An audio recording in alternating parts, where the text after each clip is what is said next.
My name is Anastasia Crickley, and I have the honour to chair this panel. I'm very conscious that you've all had a very interesting morning so far, and that you've all been listening very carefully. And I'm also conscious that virtually every one of you has an awful lot to say about virtually everything that we've been talking about so far, and everything that we will be talking about in the next session. So my plan, the plan that I'm suggesting for the session, is that I've asked each of the panelists to give us in 6 minutes, and I'm going to try and time them, give us in 6 minutes an initial introduction to themselves. So I'll just say who they are. I'm going to ask them to introduce themselves, tell you a bit about their background, their organisation or their work, and the key concerns that they have at this point in time.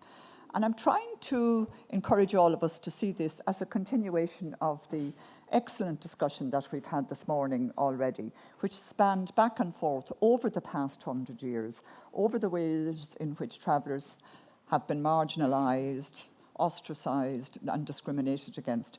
And for me, I'd like to put this session as well as been firmly grounded in an understanding of systemic racism as it affects travellers and Roma in Ireland, and as it affects travellers and Roma and the other associated communities throughout the territories of the European Union and of the Council of Europe. So I don't think there's much disagreement, having discussed it with the panelists. So that's our starting point for this panel, a starting point that also acknowledges some of the key moments in history, as indeed has been acknowledged already this moment. Key moments when, for example, in the Irish context, I'm very conscious of the way in which the Connacht Rangers were sent over the top first during the First World War. I'm very conscious of the way in which by now we are celebrating Traveller and Roma Day, and we're also celebrating the Roma Holocaust on the 2nd of August, the 600,000 up to 1 million Roma murdered during the Second World War. And I'm very conscious, for those of you from the Baltics and the Balkans, I'm very conscious of the way in which wars there differentially affected Roma peoples, and of the way, coming right up to now, the way in which the Ukrainian war has differentially affected Roma and Roma refugees from Ukraine. So we're starting with a canvas of very clear, horrendous events that have affected communities, but we're also starting from now, looking at what's happening now and how we might be able to move that forward and how that connects internationally. So our 4 panelists then are Martin Collins, who is director of Pavy Point. And Martin will be known to many of you over the years for the leadership, for the courageous leadership he has shown with his community on behalf of travellers, and for the leadership role he has played internationally, particularly in the Council of Europe, most recently as a member of the Advisory Committee for the Framework Convention on the Protection of National Minorities. Indeed, he was also one of the people who was actively involved in what I consider to be a very important development in the Council of Europe, and that was the European Roma Traveller Forum. The very explicit naming of travellers as part of that forum, I think, was really important. The second speaker this morning on this panel will be Oana Tahiri, who is Senior Project Officer with the Council of Europe, and she will tell you a bit more about her work and about herself. Really important work, specifically focusing in the last period on the rights of Roma and traveller women, and I really look forward to hearing you tell us about yourself and your work. The third speaker will be Alen Tahiri, who is a member of the expert committee, the Council of Europe expert committee that was meeting here over the last few days. And Alen is Croatian, and he is a senior official involved in the delivery of the programs for Roma in Croatia. So I look forward to it. And then lastly, but by no means leastly, we have Owen Ward, who most recently has become the person with particular responsibility for race and for equality, diversity and inclusion here in the University of Galway. And Owen and I, over the last couple of years, soldiered together as members of the committee that was responsible for overseeing the development of the upcoming National Action Plan Against Racism. So I'm going to start with Martin and invite him to give us in 6 minutes something about himself, not too much, Martin, something about it, nothing actually, and his background, and about his work and organisation, and the key issues that he thinks are spanning this international context over the century that he wants us to discuss today. So, Martin, the floor is yours. Okay, thanks, Stacia. You won't be hearing much about me, other than to say I've been a traveller activist for almost 35 years. Started in 1985 with Dublin Travellers Education and Development Group, as we were back then, subsequently evolved into Pavy Point Traveller and Roma Centre, as we know today. And core to Pavy Point's analysis, as a lot of people in this room will know, has been framing travellers' experience as one of racism, one of oppression in Irish society, both at the individual level and at the institutional level. And we moved away and we challenged the whole analysis that our situation was one of a subculture of poverty, destitution, the charity approach, which prevailed from the 60s, from the Commission of Itinerancy report, right up until the mid-80s. So we challenged that whole analysis. And then obviously another core value has been the promotion and the recognition of our community as a distinct ethnic group. And that campaign was fought for many, many years and dealt with many people in this room and many organisations in this room, both at a national level and an international level. And then eventually, as we all know, on the 1st of March 2017, or then Taoiseach Enda Kenny uttered those very symbolic and very historic words in the Dáil, acknowledging traveller ethnicity. And that was really symbolic because it did actually, in my opinion, consign to the history books the racist ideology that our people on the island of Ireland are a failed, settled people, misfits, deviants, who need to be civilised, normalised, and rehabilitated by the state. I'm firmly convinced that racist ideology was put to bed. There are other types of racism that we have to deal with, everyday issues around access to education, employment, decent living conditions, and so on. But that ideology that we are a backward, primitive people who need to be normalised and civilised, I think was consigned to the history books. I just want to say that, before I move to the international bit, Irish history, well, first of all, I want to acknowledge Patrick and Alen, Martin and Owen and others for making this conference a reality. I think it's really important that in the centenary of commemorations that we are visible, we are included, and our voice is heard in events like this. It really is important. But we do know that, Irish history is both incomplete and inaccurate in terms of how it gets recorded, how it gets interpreted, and how it gets articulated.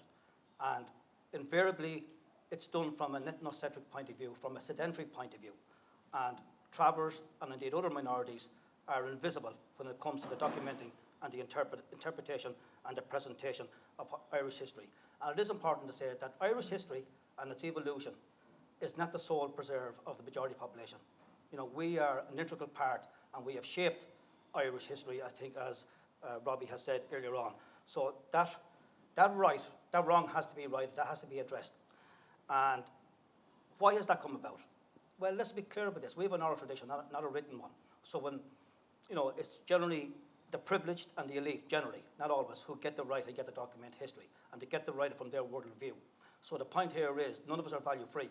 So whether you're a historian, an anthropologist, a linguist, or whatever it is, you get the right and document from your world view. And so none of us are value-free in this context, and that's why I think we have the situation that we have today. One of the central themes of the conference is moving forward in the documentation of proceedings. I think that's really important.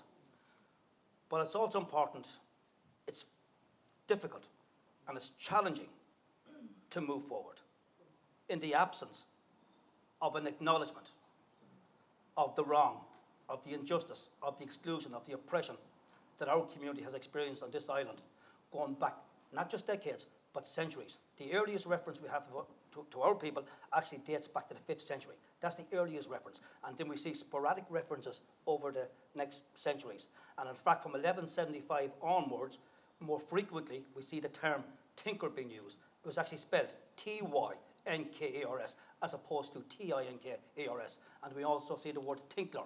So from 1175, we see these words, terms being more frequently used. And it's quite interesting that these terms are actually contained in policies and laws designed to banish and punish travellers The words would have used as thinkers and vagabonds and vagrants from coming within a certain distance of a town or a village.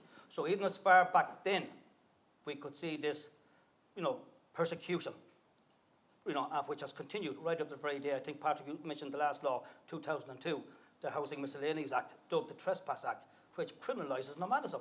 So it's continued, and it does continue. So the point I'm making here is, in order to move on, in order to look forward, and I think we all want that, there has to be an acknowledgement of what has been done wrong to our community over those years. I think our struggle, we're not operating in a vacuum, and I think it's really important. I think we need to be working in solidarity with groups domestically here, and we have done that back in the early 90s when we fought for the Equal Status Act and the Employment Equality Act, which for the first time in the history of the state gave legal protection to travellers who felt they were unlawfully discriminated against. Prior to that, you had no legal redress. We fought for that legislation with other people in the LGBTI community, the disability community, and other ethnic groups. That's really important. That's solidarity at a domestic level, but also at an international. Actually, as well as that, I almost forgot, back in the 80s, a lot of tribal groups were involved in the Irish anti-apartheid movement. I remember Kader Asmal, who was leading that movement, who subsequently became a minister in the new South African government. So many travellers took part in those demonstrations and protests. So that act of solidarity is really important, but also at an international level. And that brings me to the point is, there's an international legal framework, both at the UN level, at a Council of Europe level. We have the European Commission on Racism and Intolerance, which I think we might hear more about, the Framework Convention on the Protection of National Minorities, which I was honoured to serve on it for 4 years, and indeed there's many other international legal instruments. And these are really important.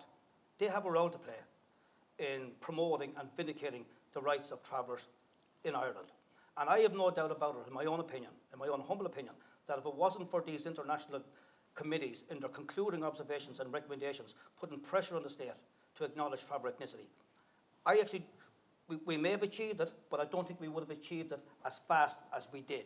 So it's really important we don't underestimate the influence and the significance of these international bodies in their concluding observations. No member state, either of the Council of Europe or the UN, wants to be shown up or wants to be made a show of or wants to be embarrassed. So it really is important. Now, I'm not saying there's a panacea. We all knew when the acknowledgement of ethnicity would come along, it wasn't going to be a silver bullet.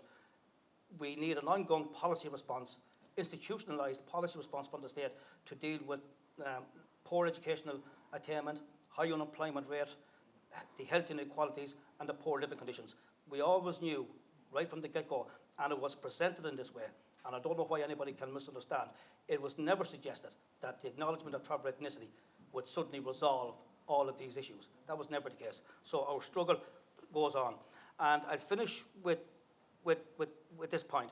Robbie and I think others spoke about the foundation of the state in 1922 and the colonization process coming to an end, as it were.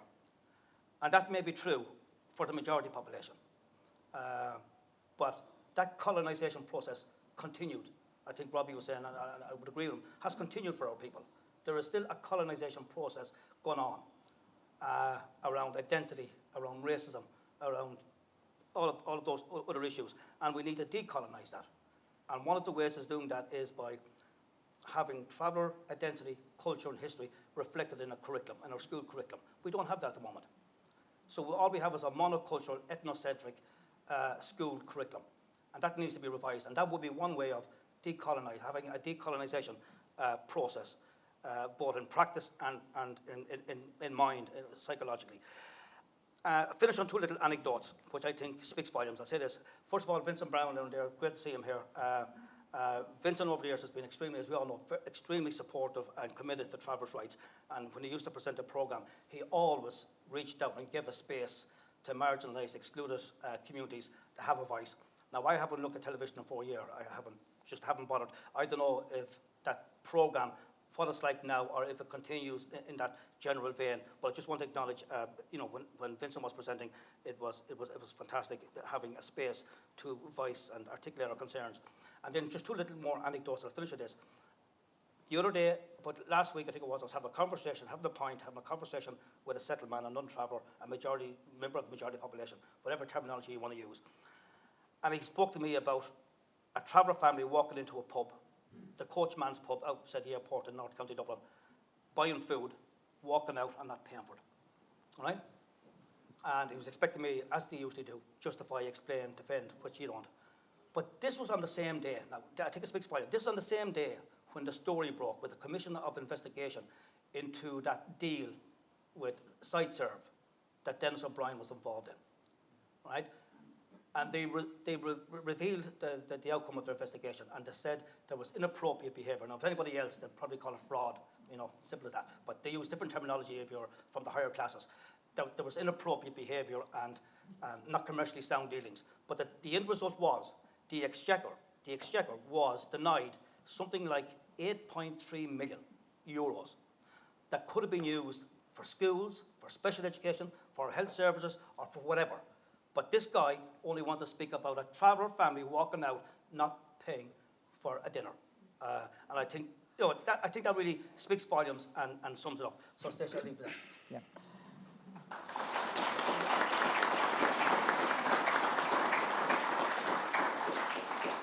Thanks very much, Martin. As you can see, he's a bit hard to stop once he gets going. But sometimes just listening to you and fully agreeing with your analysis of colonialism, and indeed Robbie's earlier, the last week or two would firmly convince me anyway that we're in a neo-colonial, post-colonial society. All you need to do is take a look at what people are watching on televisions, wall to wall, over the last 10 days at least. And that will get up even higher in the early part of next week. You'll have a chance again to talk about ongoing policy areas and to examine them. And you're absolutely right that none of us are value-free. And also, you're absolutely right about the monocultural approach that has been taken to history. And I'm very conscious also of the way in which that monocultural approach has also managed to ignore the fact that men and women live in Irish society until relatively recently.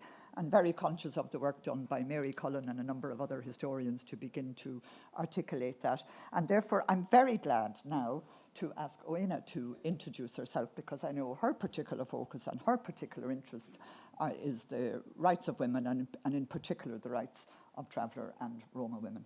The floor is yours, Oana. Thank you, Anastasia. I'm Oana Taba.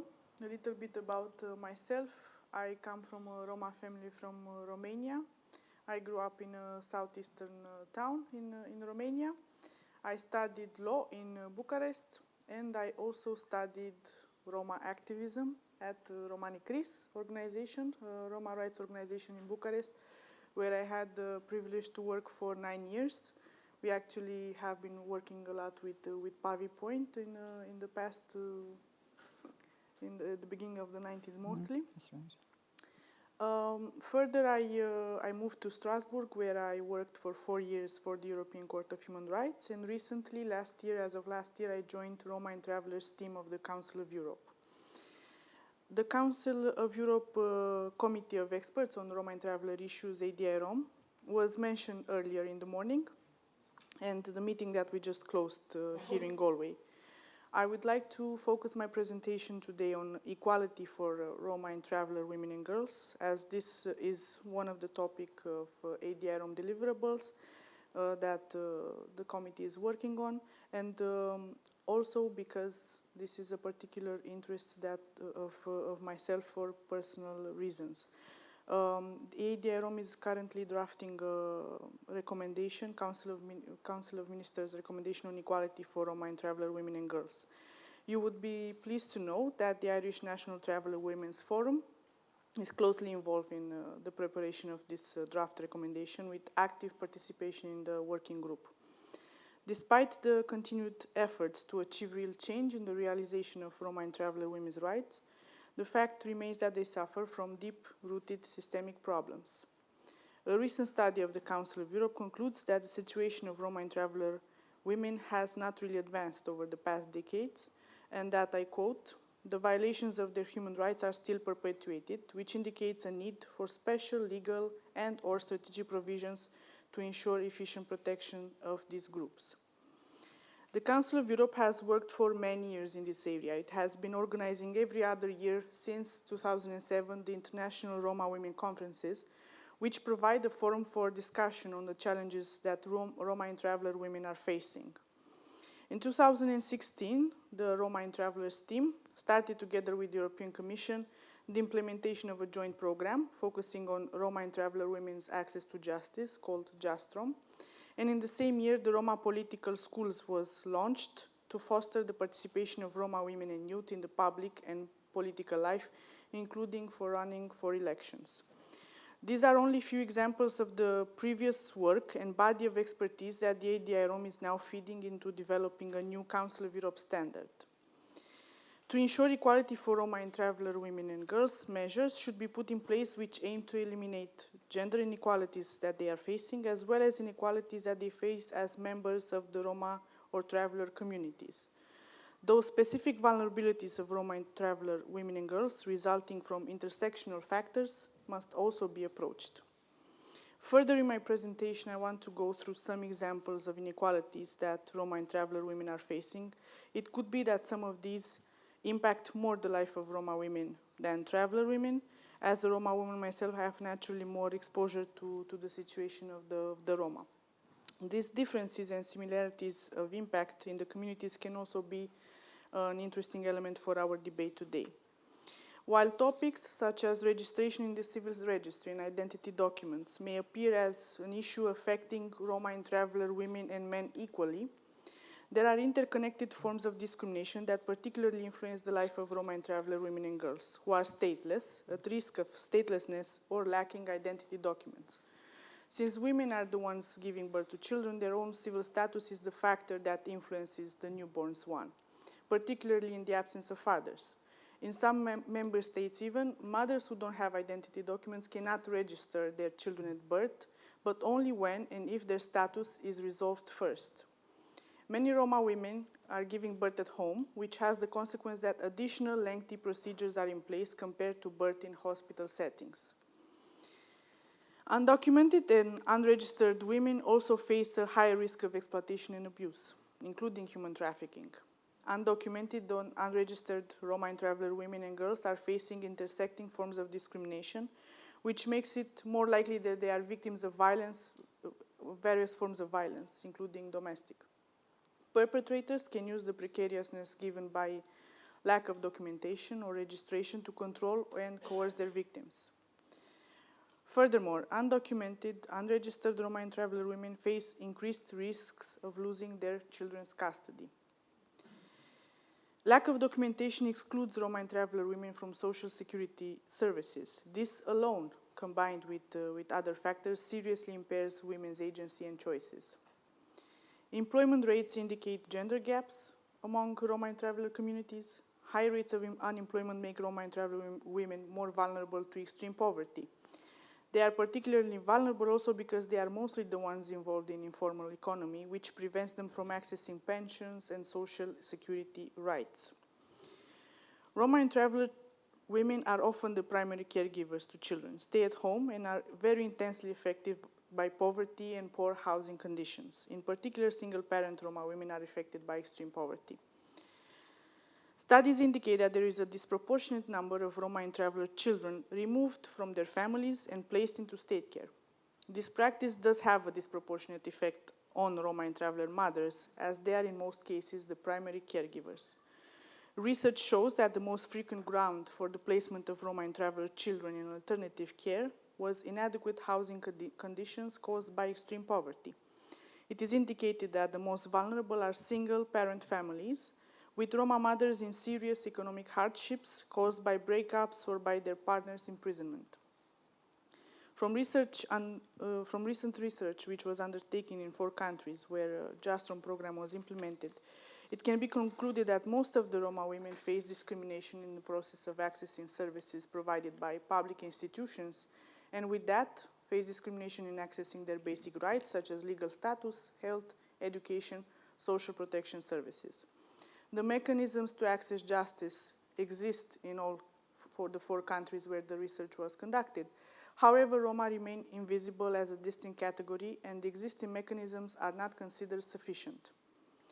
Roma communities have limited access to equality bodies and compensation mechanisms, and this is reflected in the limited information that Roma women have when it comes to accessing these.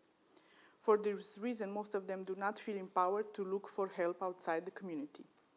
These are only few key issues that Roma and traveler women are facing all over Europe. It is important to zoom in on the topic of inequalities that this particularly vulnerable group are facing, considering that their specific needs are more often than not, neglected. And I hope I stick with the 6 minutes. No, you didn't. Time. You got it longer than I did. Really? Are you sure?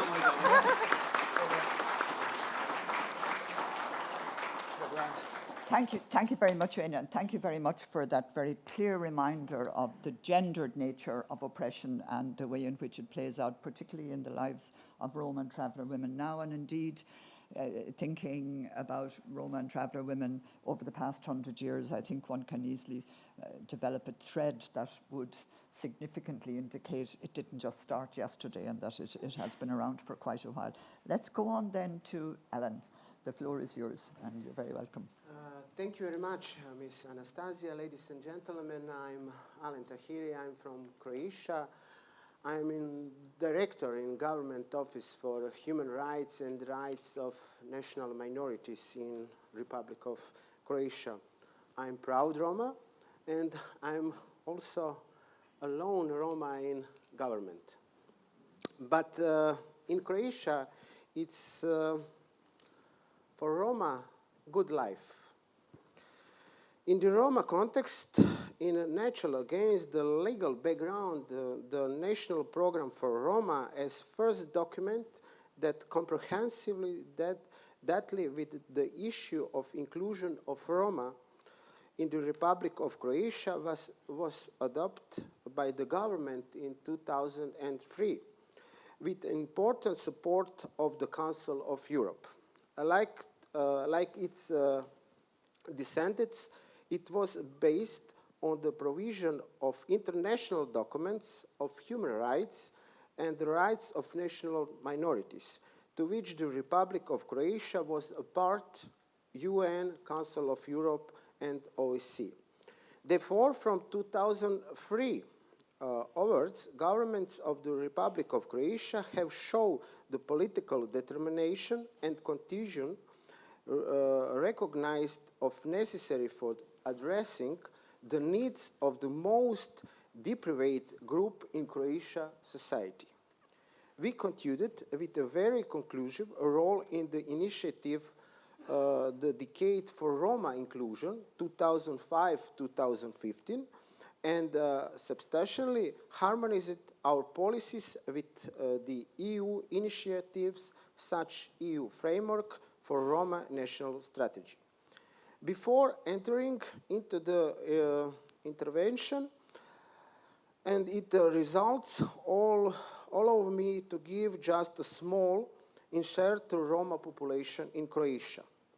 It's estimated that 22,486 self-declaration Roma live in 12 out of 21 counties of Roma. The average number of household member is 5.2. The average of household member per household in general population is 2.8. The average age of the Roma is 21.9 years, median 18 years. Every 4 member of the Roma whole house has not yet reached the age of 8. Half are minors, and only 1/4 of the population is over 33 years old. For a comprehensive, the average the general population in Croatia is in 2021 was 43.8 years. Croatian Roma are not travelers. They have been sedentary for the last century. The minority was born in the Republic of Croatia, 91.1%, and majority holds Croatian citizens, 98%. Throughout relatively small Roma communities in Croatia are diverse in respect of their language and religions. Like in many EU countries and Council of Europe countries, the deprivation of population economic status of Roma that different Roma from many other citizens of Croatia. as well as Council of Europe and EU countries, was recognized and attributed among other to poor education achievement. Therefore, the area of the education has stayed one of key priorities of the Croatian national documents aimed at Roma intervention even since 2003. In the past 20 years, central and regional governments have supported the Roma education through a number of mainstream or exclusively target measures. Financial, the parents' share in the economics price of the early preschool education, assuring the busing, adhere to the preschool to primary school, free school meals and books, assuring Roma assistance, assuring the scholarship and accommodation for Roma children in secondary education as well as in university, supporting the extracurriculum and leisure time activities, investigation in the infrastructure of Roma community, and another. All these measures have contributed to the today picture of Roma education status in Croatia. Today, 95.3% of the Roma children aged 7 to 13 years are included in the primary education, and was majority of them 88.7%. Finally, their primary school in express time free. In comparison to population rate, the ratio of Roma engaged in the secondary school has doubled while in some region of Croatia. Who calling? Illiteracy has displayed among younger age groups, and each year more and more. Roma students apply for the university scholarship. Just a couple of last year, number has doubled, thrown against in really low starting point. Our evaluation showed that when asked about direct results of the national policy document and its efforts to the life of Roma, Roma themselves, as well as experts and scientists, recognized educational achievements as a direct result of the policy documents and intervention that have been done under it. I'm sorry, my English is not very good, but my mother language is Croatian and Roma, and that's all today. Thank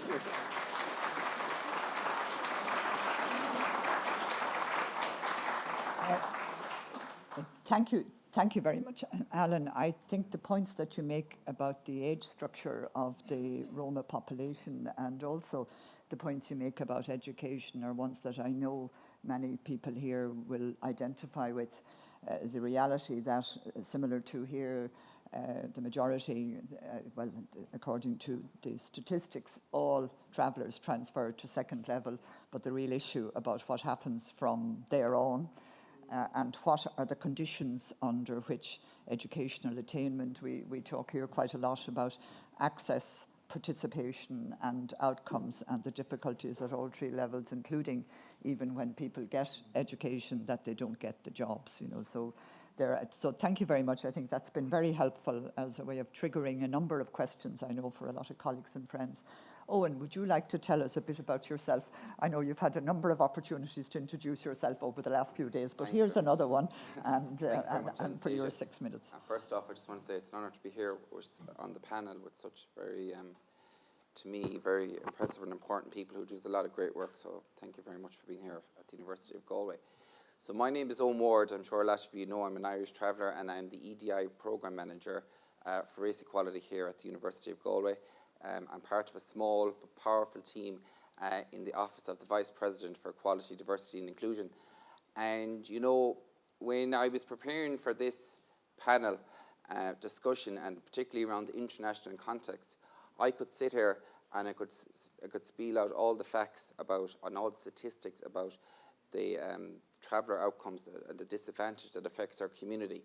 But I do believe there's a lot of people in this room that I'm sure you'll meet during the 2 days, but also will be on panels like Martin and many others who will be able to articulate that in a much better way than I would ever be, or would ever be able to do. But I think I want to speak particularly around the thing of what exactly, when we look at the international context and when we look at the policies and the human rights law and all the work that goes on there, what exactly does that mean for us at a local level? What does that look like for people at the community level? Because really and truly, that's where it really matters. That's where the impact is.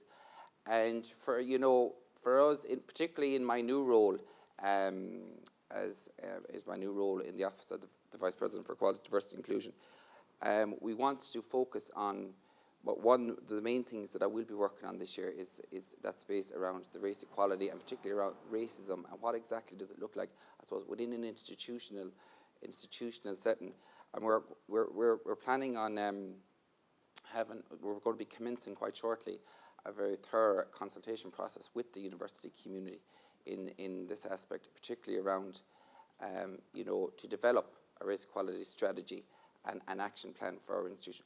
We know that we are known here at the University of Galway for being a leadership when it comes to a lot of initiatives related to travellers, particularly around. There's a lot of work going on in the access programs, a lot of work going on with our relationship with a lot of community traveller organisations like Mincéir.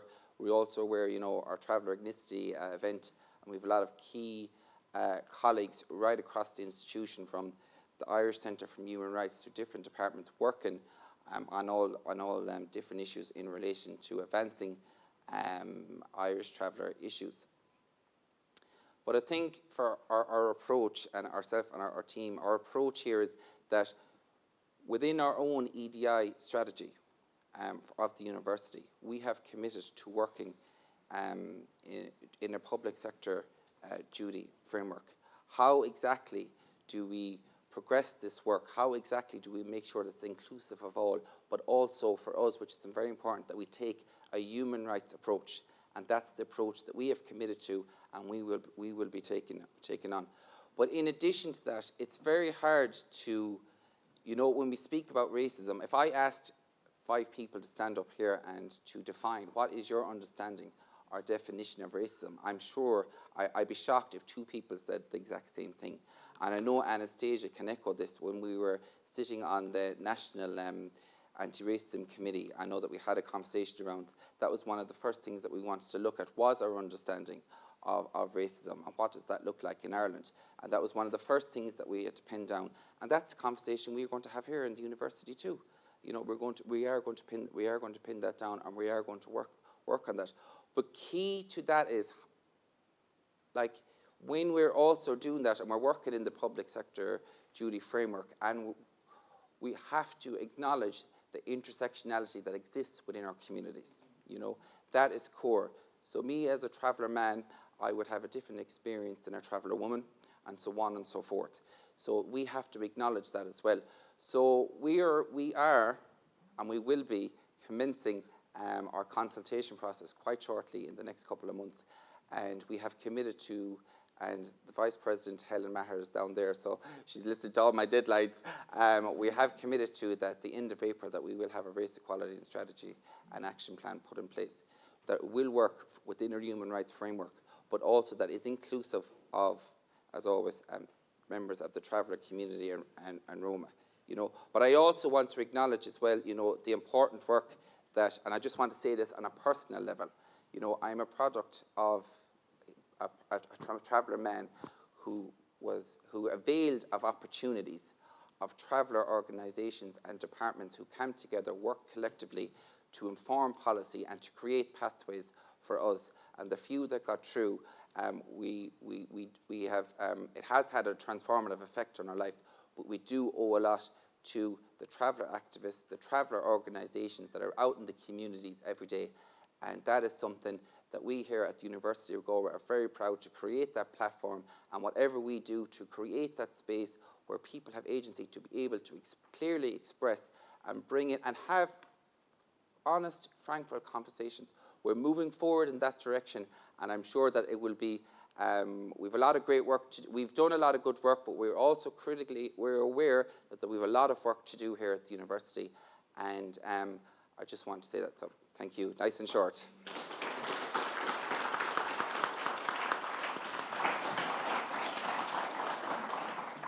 Thanks very much, Owen. Thanks for that reminder about racism, and also thanks for that question about linking the international with the local. And I'm just going to ask all four of you a question about that. While saying at the outset, in reminding us about racism, there is an understanding of racism that the Irish state has signed up to on our behalf, and that's what they said they would do when we signed up to the Convention for the Elimination of Racism. And what I think might be useful in the next National Action Plan that Owen and I were involved in is the state has already acknowledged, when they adopted the interim report, they've already acknowledged that racism is systemic. And if it's systemic, then it's bound to be in the schools. It's inevitable that it's in the institutions. And then it's reflected in the individual experience and what needs to happen there. But thank you in particular for linking the international and the local. And I want to ask each of you a question, and then we'll have the rest of the time. And by the way, you're stuck with us till 1:15, if that's okay with all of you. We've been talking a lot about national and international and those links. And I'd like to ask you really, there have been a number of EU plans, and there have been a number of international plans, and there have been a number of Council of Europe plans. What difference have they made for the communities? What difference have they made for Roma and travellers in Europe? And what difference do you think, for example, the current Council of Europe Action Plan 20 to 2025 can make? And what difference do you think the EU framework to 2030, which for Ireland and for us here is the basis on which the National Traveller Roma Inclusion Strategy and all of the policies are going to be built. We're a little bit behind times, but all the policies, there is a current one, but there's a new one that should be on the way. All the policies are supposed to be built on it. What difference have these things made so far? And what difference do you think they could make into the future? So, who'd like to start on that? Will you go, Martin, do you think? Yeah. Well, my starting premise is that I think the situation of travellers in Ireland would be far worse, I would suggest, if it wasn't for the international human rights legal framework, whether that's the European Convention on Human Rights, whether it's CERD, whether it's the Framework Convention on the Protection of National Minorities, or ECRI, or indeed the new EU Plan Against Racism. And indeed our own National Action Plan Against Racism. I think all of these collectively, I do think, make a huge contribution, and I think creates the conditions where travellers and Roma human rights can be vindicated and protected. And, in terms of access to employment, education, decent living conditions, healthcare.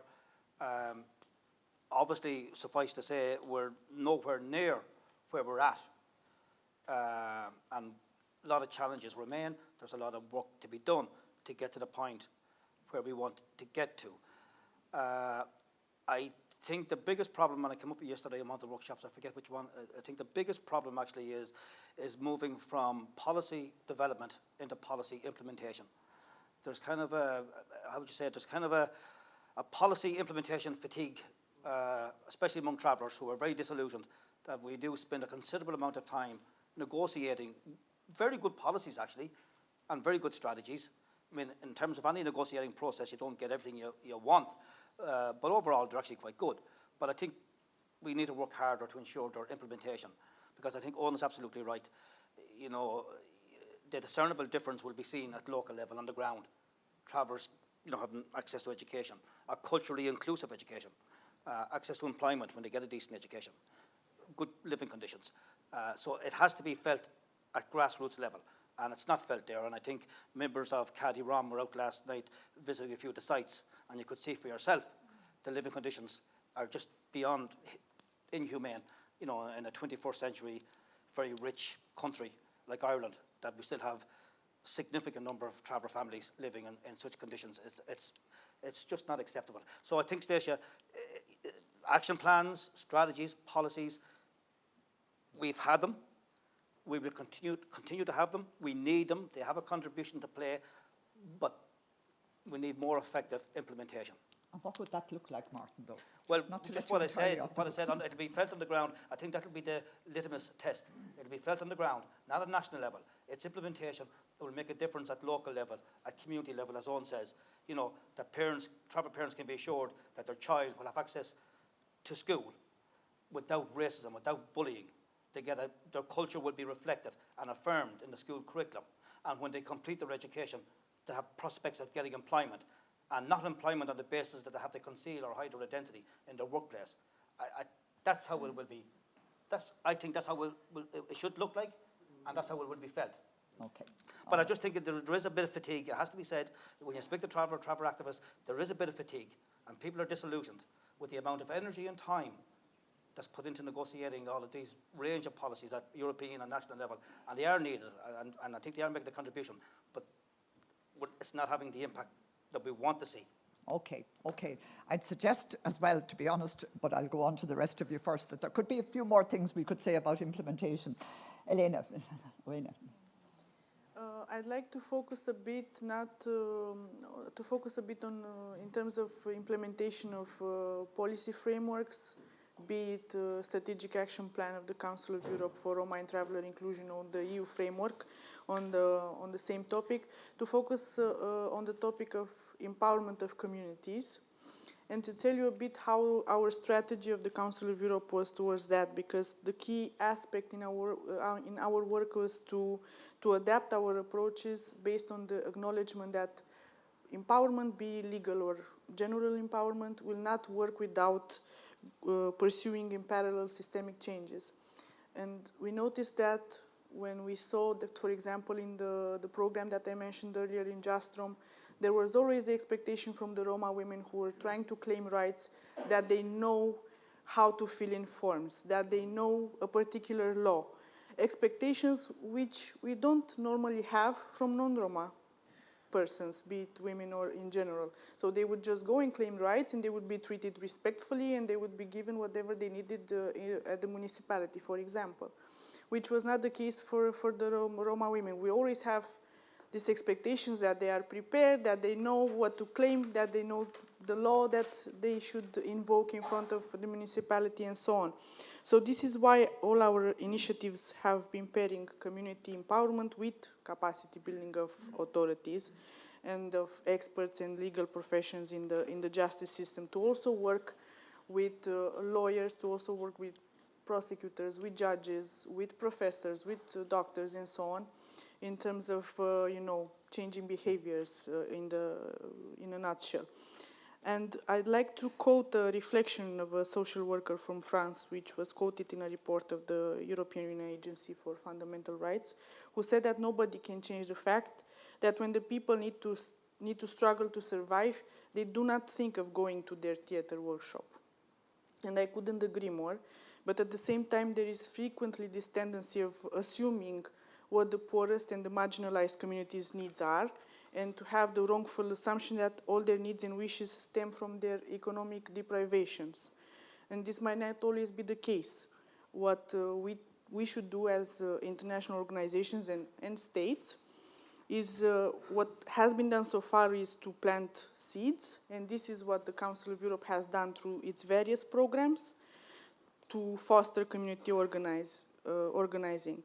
And the opportunity for future emerges from these seeds that have been planted, not only by the Council of Europe, but by so many actors, particularly from the Roma and Traveller civil society. And what we must continue doing is to ensure that this environment for community organizing, for democratic participation, is adequate, that no Roma and Traveller needs to struggle to survive, that the cross-cutting issue of discrimination that Roma and Traveller face, worsened by gender inequalities in the case of women, is effectively addressed. And we need to assume that by not providing this proper environment, we'll face a serious threat to democratic governance. Thank you very much. Alen? Yes, of course. In Croatia has many differences on 2003 to today. On 2003, I was only student on faculty of university in Croatia, on faculty of political science. Now we have every year 60 students. Our children go to school, preschool. 2003, we have about 5% in preschool. Now 50%. they finish school about 90%, then 35, 50%. Now we have a member of parliament in Croatia. He's Roma, and he's on political elite who lead a government in Croatia. Many difference because we have national plan for including Roma, and because Republic of Croatia on 2013 come to EU country, and now it's Croatia very strongly country. We have 22 national minority. Roma is one of 22 in act of Council of Croatia, and we have many things to do, but from 2003 today it's many difference. Thank you very much, and I'm very conscious, thank you for mentioning the Roma parliamentarian, and it might be useful for us to acknowledge also that we have an Irish parliamentarian, traveller woman, Alen Flynn, and as the first traveller parliamentarian in this country, and I know she might have been able to be with us but couldn't, so I think it's really important to acknowledge her, not just the fact that she's there, but also the contribution that she's making. Owen, and then I know there are a number of people who want to ask questions, so we'll give you a quick chance to say, okay, what difference has all this stuff made, if any, and what difference do you think it can make in the future? I'd love to sit here and say, Anastasia, that it's all made a huge impact and it has been a huge change, but I would be lying. So as you all know, I always speak the truth.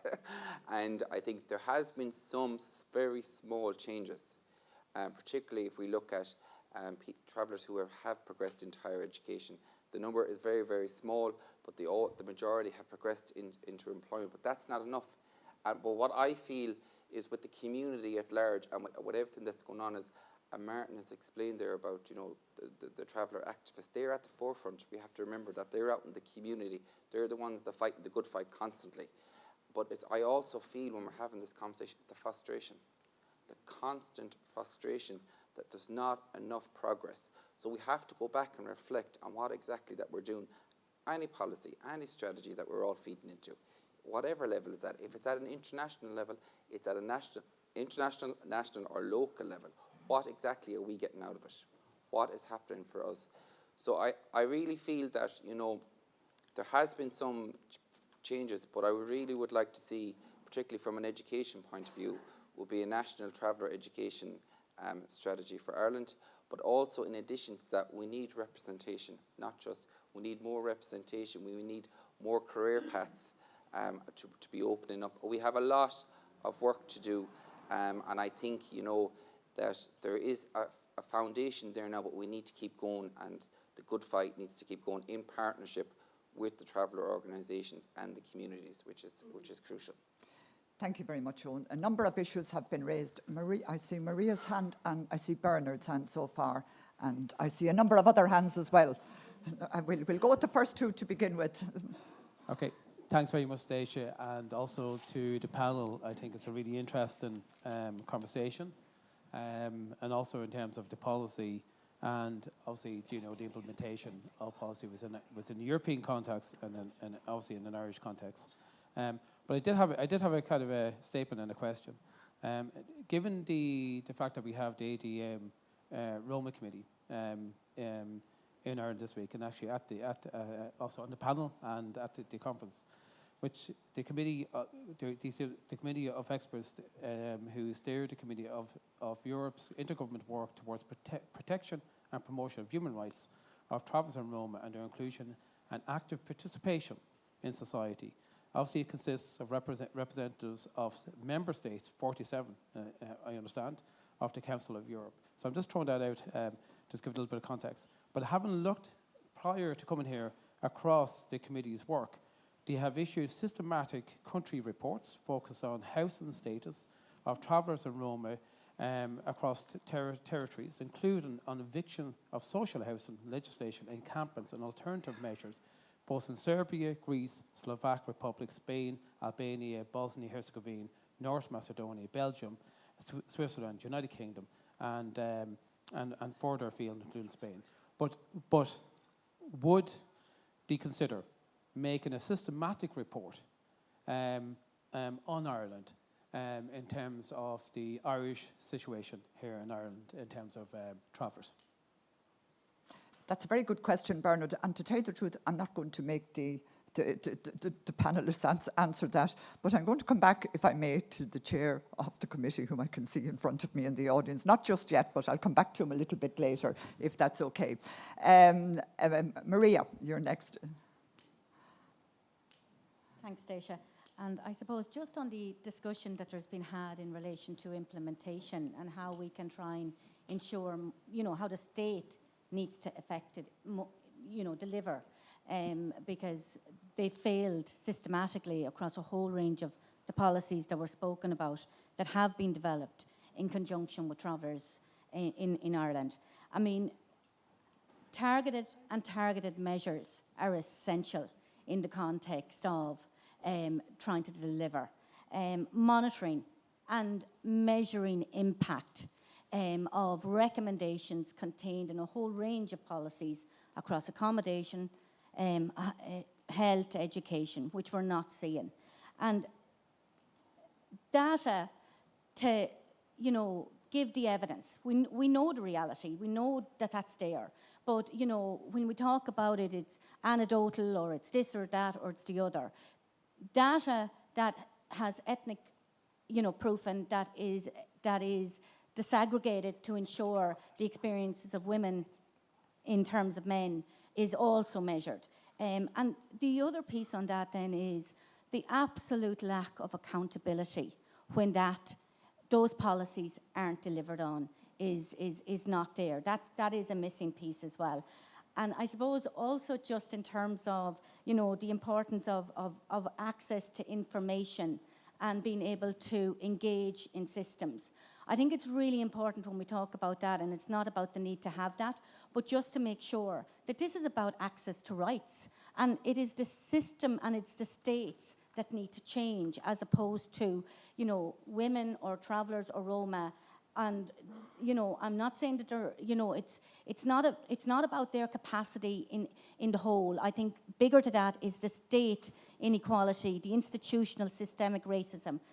If I could just take one more minute just to make a point in relation to the women piece just in particular, and thanks very much for highlighting it across that, and we look forward to working with you over the next couple of years in the development of that recommendation by the Council of Europe in relation to traveller and Roma women. But I just do want to say that, this is a real opportunity. Travellers have engaged with the Council of Europe for many years in the context of travellers in general, and I know we have, and local groups have, and other national groups have, and we've also, engaged in the context of women. But this is a real opportunity, and I suppose I'm asking, to consider how you can ensure that the push is there to bring traveller women more to the core and to the centre of the work of the Council of Europe. Because issues, their experience of the institutional racism across the issues that you've just spoken about, it's really important to ensure that it is. So for example, that Council of Europe annual Roma Women's Conference, traveller women have been participating in that, including myself and traveller women from local organisations, and other settled women alongside of us in solidarity from Ireland have been participating in that for very many years. So it's really important that traveller is in the title of that conference. But that's just a small thing in some ways.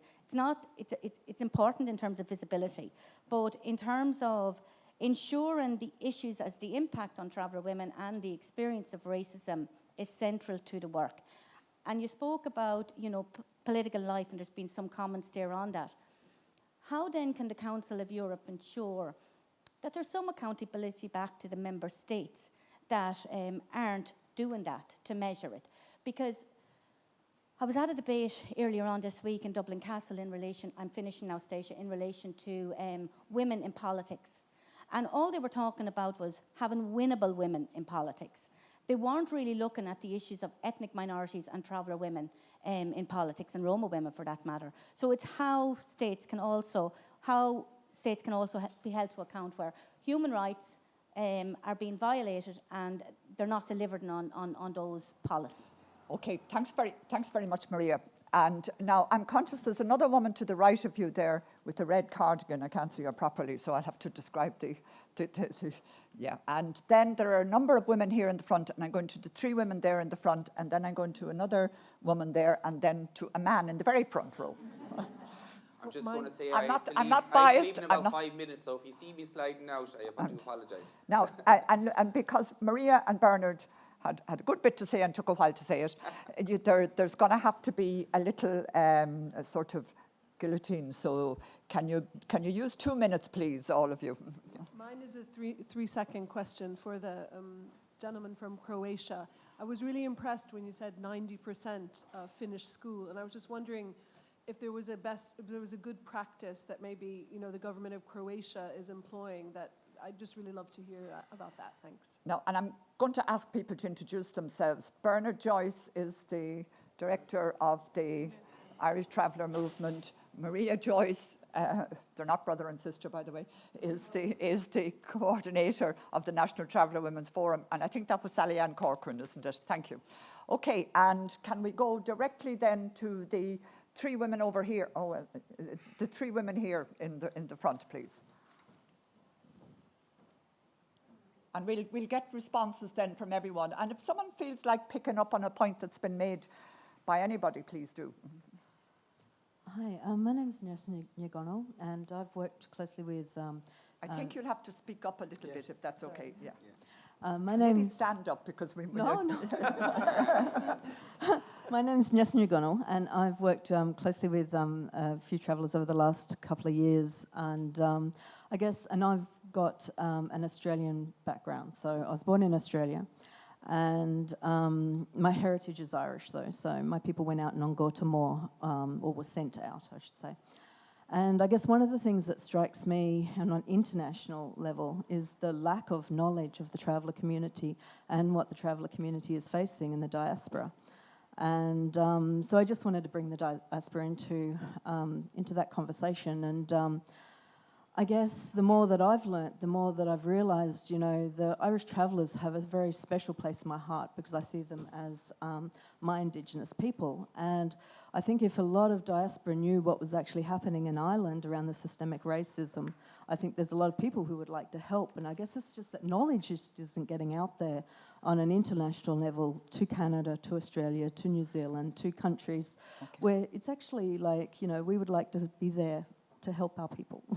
And so I just want to acknowledge that there are people around the world who would actually take a very special interest in the Irish travellers and the situation that travellers are facing.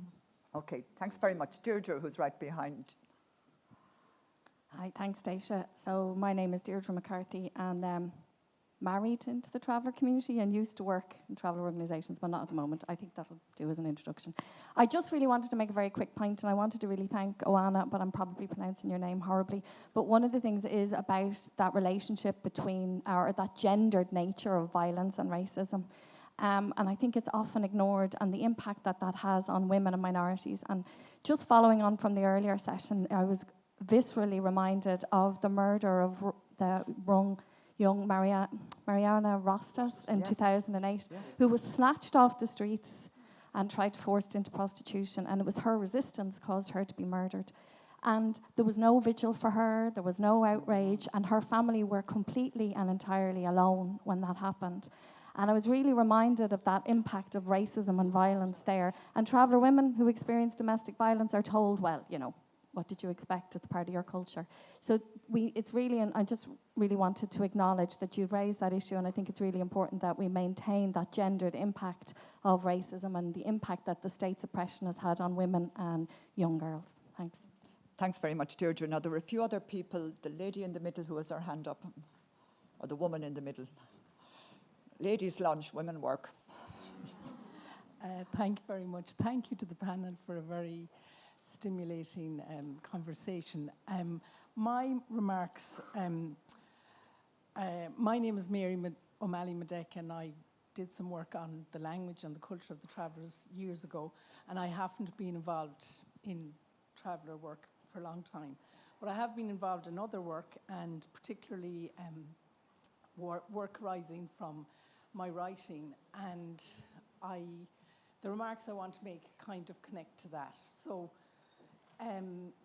I just like to say to Oana, and maybe to Owen in particular, that, you know, I was thinking about your social worker, your French social worker, you know, saying that, you know, you can't be talking about going to the theatre when you have fundamental issues like food and accommodation or whatever it is. And I think that's true, but maybe we could all miss how important the contribution of the creative arts can be to people to empower them. And I have been involved for years in a project with people with intellectual disability, and I'm amazed by the educational outcomes, as well as I'd nearly say like spiritual outcomes for them as people. And I think that it's interesting how how few resources go into the provision of opportunities to people at this level. Okay. And it's obvious that, you know, education does not deliver to travellers. It doesn't deliver to loads of people. But we have to look for models that will deliver, that are not traditional educational models. Okay. Thank you. Thank you. Thanks very much. There were a few other hands that I saw, and I'm just anxious to let the people here respond. Is there this gentleman here? And Patrick in the front then, sorry. Yeah, okay. My question is, so that I understand the Irish situation, is that at state level, do you have any kind of development strategy or integration strategy for travelers? And the other question is if you are, if yes, then are you entitled to get any kind of EU funding for it? Because the reason why I ask it, all the Central European countries or Eastern European countries have Roma integration strategies. Of course, most of us have a much larger Roma population. I mean, several hundred thousand. We are talking about several hundred thousand people. But by the way, it was compulsory for us to. Okay, sorry. Sorry. So we use a lot of EU funds to make these developments. Okay. I think rather than take too long, the National Traveller Roma Inclusion Strategy is the equivalent in Ireland to the integration strategies. Because Ireland is deemed, as we should be, a wealthy country, we don't get a huge amount of EU funding, and my dear colleagues from the government department involved can correct me if I'm wrong, but we have an obligation, like every other member state of the European Union, to develop a plan and to implement it. And I know a number of the comments you've all been making about implementation are founded on the frustrations of the very helpful approach taken by the government department held responsible on one hand, and the lack of implementation from a variety of other government institutions on the other hand. But so yes, we don't get the same amount of money because we're deemed a wealthy European country with long membership of the European Union. And yes, we are developing a new strategy. And yes, we are obliged to seek better implementation. Whether we do or not is another question. And I'm going to go on to Patrick, if that's okay with you. And then I'm going to come back to the panel and give them a chance to respond to everything. Is there anyone else in particular? Anyone here who would like to say something very briefly? Patrick, you're next. Okay. Look, I'm going to try not to ramble. But it's in relation to just the implementation, but just a point that Martin made in his earlier, which I wholeheartedly agree, in relation to the situation in terms of travellers particularly. If they don't accept what they've done and don't acknowledge what they've done, then we won't get implementation if within the system itself that those that are gatekeeping it and maintaining it don't recognise what has been committed onto travellers from the formation of the state. So that's just that point. But just in relation to the NITRIS, the National Traveller Roma Inclusion, we all know that the first round of NITRIS was a knee-jerk reaction from the Irish state to what happened in Europe when they went. So I would say, if we look at that, there was no ring-fence funding. The National Traveller Roma Inclusion Strategy that came about, now it's a new one's coming on board, or is in the process, is my understanding. But realistically, I think there was 137 recommendations or in that. Am I right, Martin? 147. A lot of them extremely good.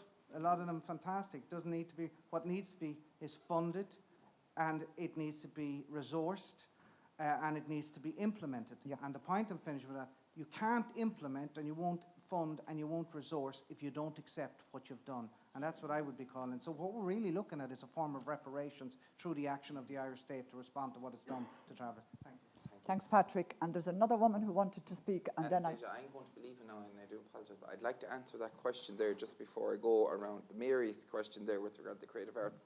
And you know, Mary, I really feel that that's a very important question. I do believe that it is.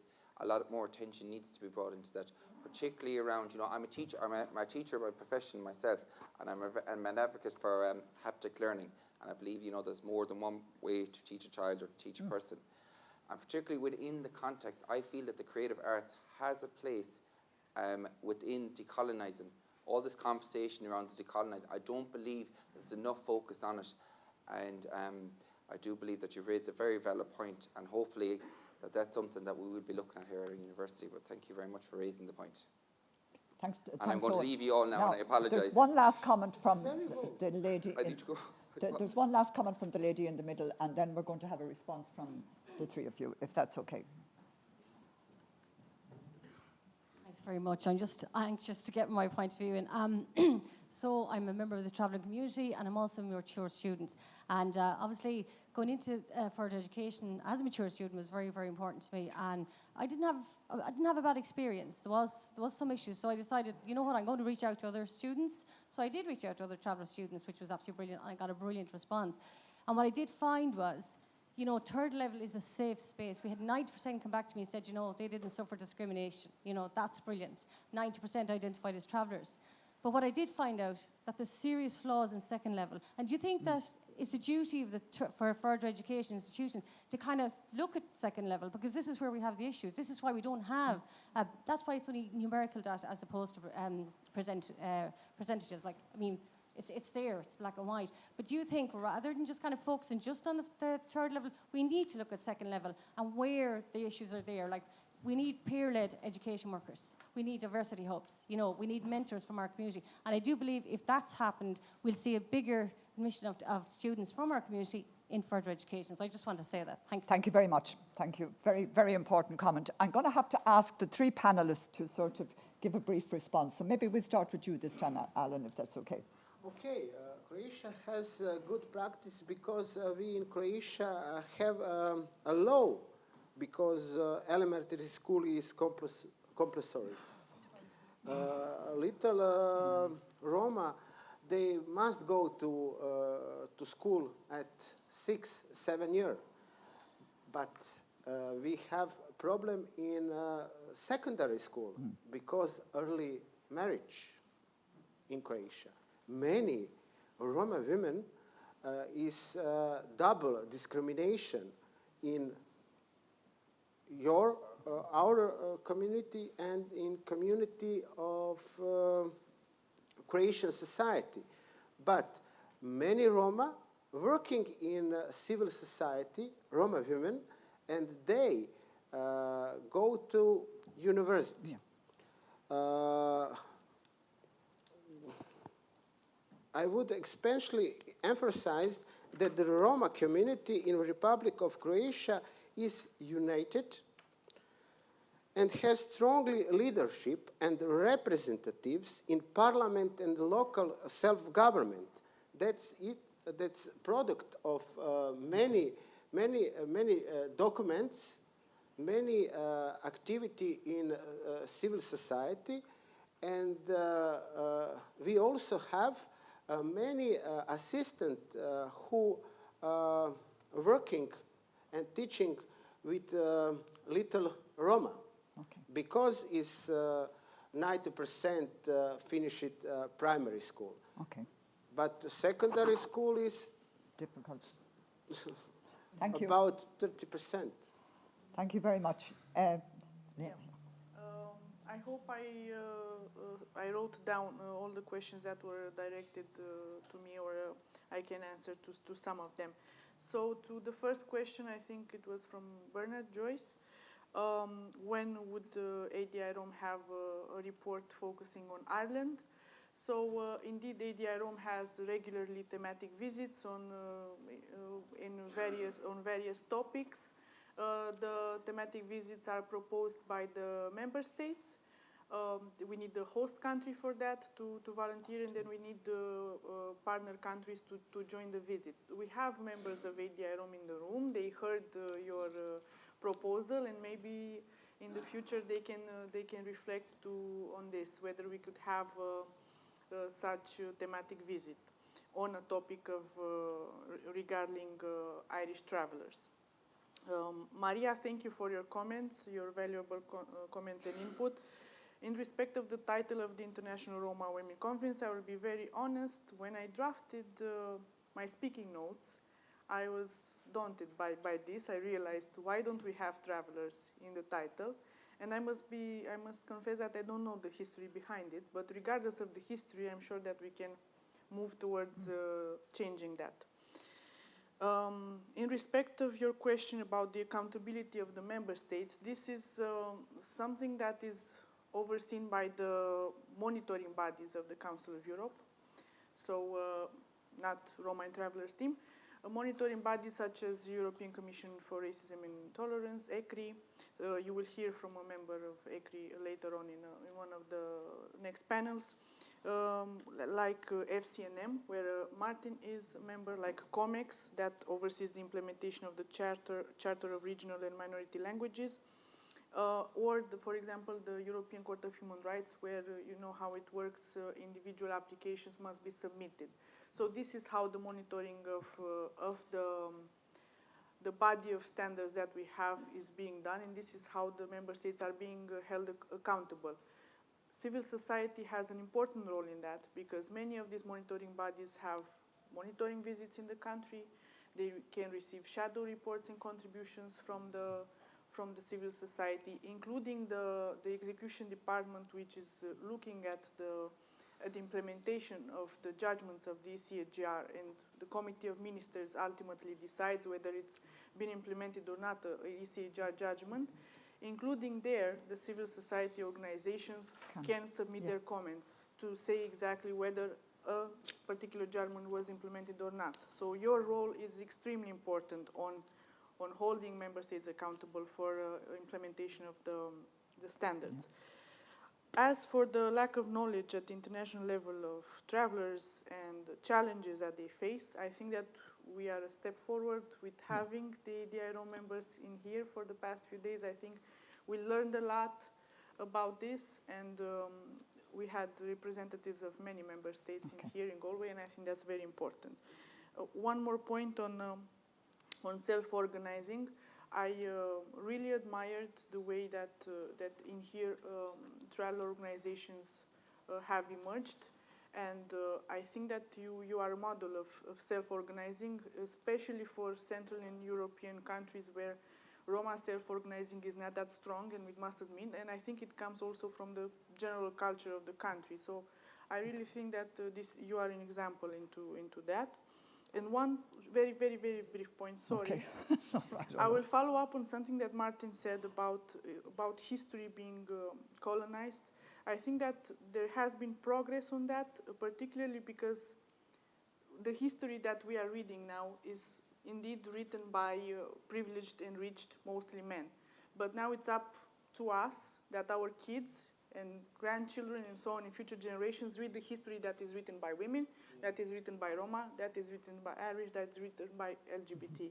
And this is the democratization of history, which is an important element also for example, the Observatory on History Teaching in Europe of the Council of Europe, a recent initiative. Sorry, I had many other things to say. No, that's just great. Thank you very much.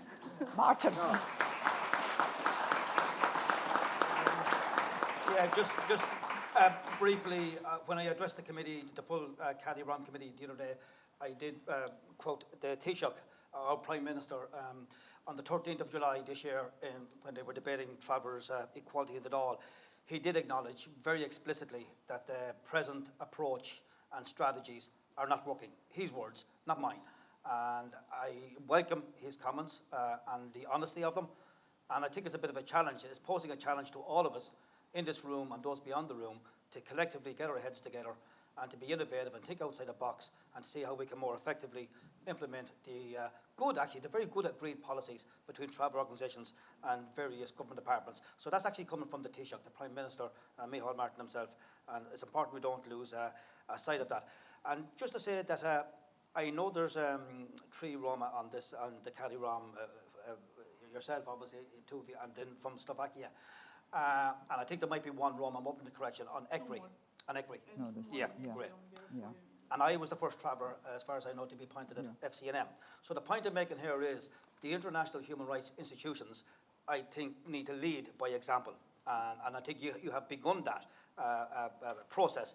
But it needs to continue and it needs to be developed where members of Roma and traveller communities have the opportunity to be appointed and to participate on these international human rights monitoring systems. I think that's absolutely crucial. Some progress has been made, more needs to be made. I also know the Council of Europe in particular have been really good in leading out on actually employing travellers in various structures and various units within the Council of Europe. And again, I want to encourage that, and that needs to be developed further. And then the last point I would make, unfortunately, we're still at the stage of what I would describe, and many might describe as being exceptionalism. You know, travellers, small number of travellers getting to university, small number of travellers becoming guards, small number of travellers, well, one I'm aware of, becoming a doctor, one being a barrister, I'm aware of, there might be more. But the point I'm making here is we're still at the stage of exceptionalism. And we need to move from that to the norm, where this happens frequently and all the time, and that travellers in Roma have an expectation that this will happen for them. You know, decent education and meaningful employment in all spheres, whether that's an architect, whether it's a doctor, a lawyer, or whatever it might be. That's the norm we need to get to. And then finally, just to say, I think there is some hope, you know, for optimism and potential for change. I think Stacia mentioned the National Action Plan Against Racism. That I think will have a very positive impact. The new NITRIS that's been developed, the review of the Equal Status Acts, that offers potential to make them more meaningful and more effective and give a proper legal remedy to travellers. And then the last point I would make here is the forthcoming National That's Traveller about Health 4 Action Plan. points ago, but anyway, never mind. So, Keep going, Martin. But no, and sorry, there is one more key point to make here, is this. The hate speech and hate crime legislation. Yeah, absolutely. Okay, we understand that's going to be put on the statute books before Christmas. That has been long fought for, a long campaigned for by travellers and indeed other vulnerable groups, hate speech and hate crime. So this will put in place a very robust, effective legal framework that those who engage in hate speech and hate crime will be brought before the courts and will be held accountable. And I think that's a really important development, because what went here before wasn't what the paper was written on, the Incitement to Hatred Act. Thanks very much, Martin. That was excellent. Now,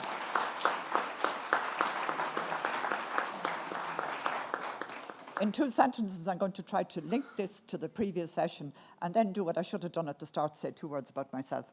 It seems to me that that key to some of the progress that's been made and the way it's been discussed has been a focus on rights realisation, but also a focus on collective advancement and collective progress rather than just individual advancement.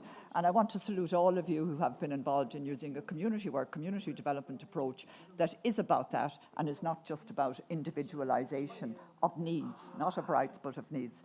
It seems to me that you very clearly articulated the gap between implementation and policies.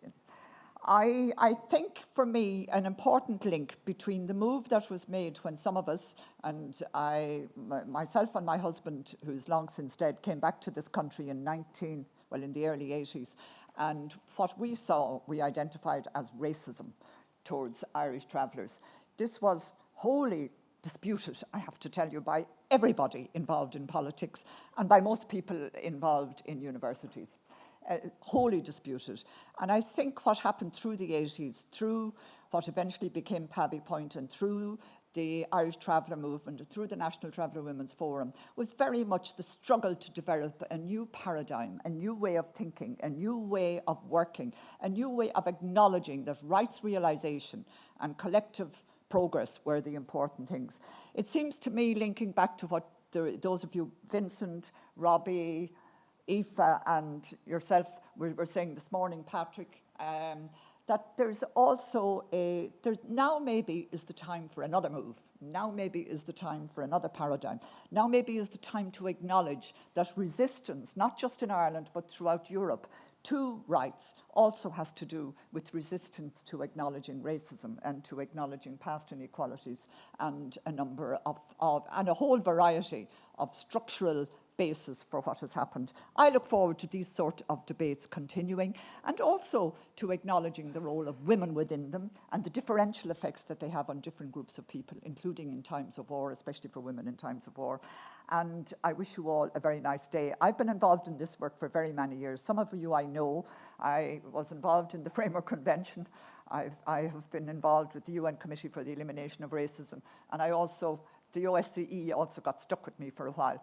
But my day job was always in the University of Maynooth as head of the Department of Applied Social Studies. And one of the things that we were always concerned about from 1985 onwards was to ensure that travellers were able to participate in the university openly and honestly and acknowledge their identity. Some of you in this room have been inflicted with me over the years, but I'm very glad to say... I have scars to prove it.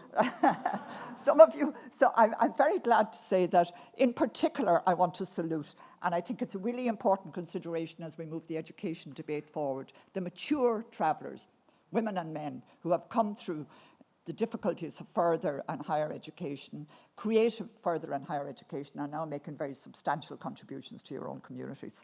Well done to all of you, and I look forward to the rest of our discussions and debates over the 2 days. Thank you very much.